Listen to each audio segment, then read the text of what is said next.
মই নিশ্চিতভাৱে উপস্থিত আছো এটা চামুগুৰি বাজিয়াগাঁওস্থিত এখন সামাজিক বনানীকৰণৰ বাগিচাত। মই সতীৰ্থ সাংবাদিকগৰাকীক ইয়াৰ পৰিৱেশ দেখুৱাবৰ কাৰণে অনুৰোধ জনাইছো।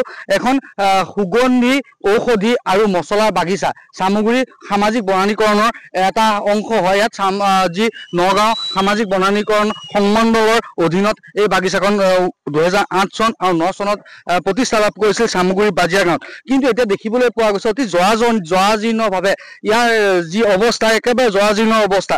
কিয়নো ইয়াৰ সংৰক্ষণৰ যি ব্যৱস্থা আচলতে সামাজিক যি বন বিভাগ আছে তেওঁলোকে ল'ব লাগিছিল, তেনেকুৱা ধৰণৰ কোনো ধৰণৰ ব্যৱস্থা তেওঁলোকে লোৱা দেখিবলৈ পোৱা নাই। ইয়াত মূল্যৱান ঔষধি গছ তথা মছলা গছ সকলোবিলাক গছে ইয়াত উপলব্ধ।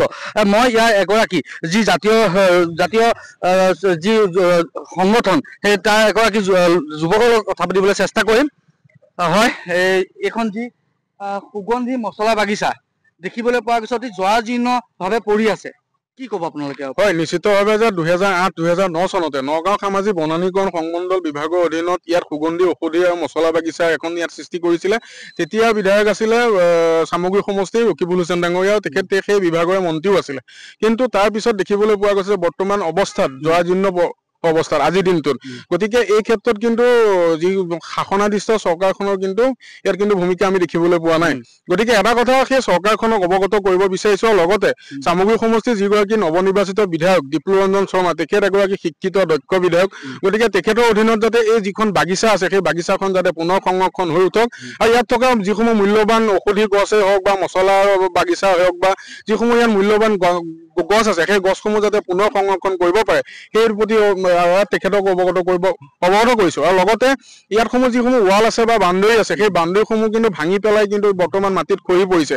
আৰু সেই বাউণ্ডেৰীসমূহ নথকাৰ ফলত ইয়াৰ ভিতৰত কিন্তু অসামাজিক কামত লিপ্ত হৈছে এই অঞ্চলৰ যুৱকসমূহ আৰু লগতে ড্ৰাগছৰ ঘাটি হৈ পৰিছে।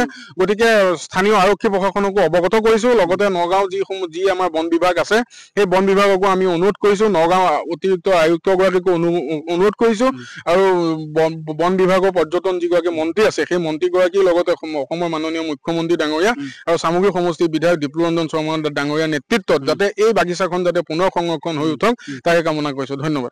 এয়া আছিল জাতীয়তাবাদী যুৱ ছাত্ৰ পৰিষদৰ এজন সদস্য। তেখেতে এই যি বাগিচাখন এই বাগিচাখন সংৰক্ষণৰ ক্ষেত্ৰত যথেষ্টখিনি গুৰুত্ব আৰোপ কৰা দেখা গৈছে। তেখেতে কৈছে যে যি ৰকিবুল হুছেইনৰ দিনত এই যি বাগিচাখন প্ৰতিষ্ঠা হৈছিল 2008-9 চনত, কিন্তু যি সামাজিক যি বন বিভাগ তেওঁলোকে কিন্তু এই বাগিচাখনৰ যি সংৰক্ষণ কৰিব লাগিছিল সেই সংৰক্ষণ নকৰিল। তাৰোপৰি মই এখন ফলক দেখুৱাই আছো। ইয়াত শ্ৰীযুত ৰকিবুল হুছেইনে বাজিয়াগাঁও ঔষধি আৰু সুগন্ধি বাগিচা 2008-9 চনত শুভ উদ্বোধন কৰিছিল। কিন্তু 25 বছৰ ধৰি এই সমষ্টিটোত তেওঁ বিধায়ক হিচাপে আছিল।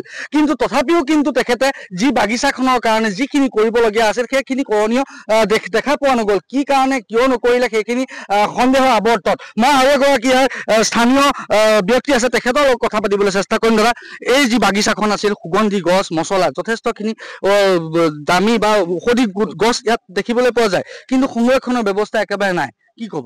নাই, ইয়াত সংৰক্ষণৰ ব্যৱস্থা নাই মানে ধৰক ইয়াত আমাৰ বিভাগীয় কৰ্তৃপক্ষৰ গাফিলতিৰ কাৰণে আমাৰ এই মছলাযুক্ত বাগিচাখন ধ্বংসৰূপত পৰিণত হৈছে। এই ক্ষেত্ৰত আপুনি কাক দোষাৰোপ কৰে? এই ক্ষেত্ৰত ধৰক মই দোষাৰোপ কৰো ধৰক বিভাগীয় কৰ্তৃপক্ষসকলক। তেখেতসকলে নিজৰ গাফিলতিৰ কাৰণে ধৰক তেখেতসকলে যদি আজি ইয়াত পহৰা দিলে হয় তেতিয়া নিশ্চয় গছ গছনিবিলাক নষ্ট নহ'লে হয়। আৰু ইয়াত ধৰক বিশেষ ধৰক দিনত হ'লে যোৱা খেল হয়, ৰাতি হ'লে দাস শোষণ কৰি পেলাই ৰাতি নিশা ৰাতি ধৰক সিহঁতে নিজে ফৰেষ্ট বিভাগত নিজৰ মানুহ লৈ তেখেতসকলে গছ গছনি কাটি পেলাই চুৰি কৰি লৈ যায়। তেনে ক্ষেত্ৰত আমি মাজত ধৰা আজি 1 বছৰমান আগত আমি ইয়াত ধৰিছিলো, ধৰি পেলাই আমি নিজৰ জৰিয়তে আমি থানাত এজাহাৰো দিছিলো। দিয়াৰ পিছতো বিভাগীয় কৰ্তৃপক্ষই কোনো পদক্ষেপ নোলোৱাত তেখেতসকলে আৰু সুবিধা পাইছে। সুবিধা পোৱাৰ পিছত আজি চাওক এইফালে ৱাল ভঙা আছে, ৱালখন ভঙাৰ পিছত ৰাতি সিহঁতক মাতি নি পেলাই সিহঁতে চুৰি কৰিব পাৰে। সেইটো কাৰণে ধৰক আমাৰ যিটো বাজিয়াগাঁও যিটো সুগন্ধি মছলাযুক্ত বাগিচা আছিলে সেইখন ধ্বংস পৰিণত হৈছে একমাত্ৰ বিভাগীয় কৰ্তৃপক্ষৰ কাৰণে। আপোনালোকে যি ইয়াত হয় আপুনি কাৰোবাক অনুৰোধ জনাইছে নেকি যে সংৰক্ষণ কৰিব লাগে বুলি? না, এতিয়া সংৰক্ষণ কৰিবলৈ এতিয়া ধৰক আমাৰ বৰ্তমান চামগুৰি সমষ্টিৰ বিধায়ক দীপ্লৰঞ্জন শৰ্মা ডাঙৰীয়াক মই আহ্বান জনাম, আমাৰ বাজিয়া গাঁৱৰ ৰাইজৰ হৈ আহ্বান জনাইছো যে আমাৰ এই সুগন্ধি মছলাযুক্ত বাগিচাখন যাতে সুৰক্ষিত কৰি ৰাখে।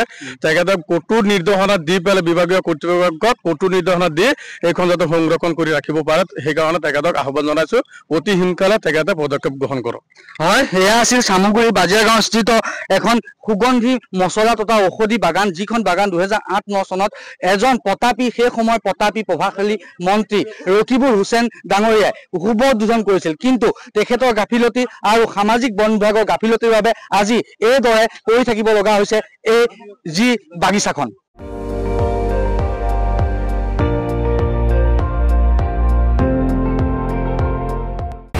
আপুনি চাই আছে ND24, সৰ্বশ্ৰেষ্ঠ নহয় সৰ্বোত্তমৰ দৌৰত।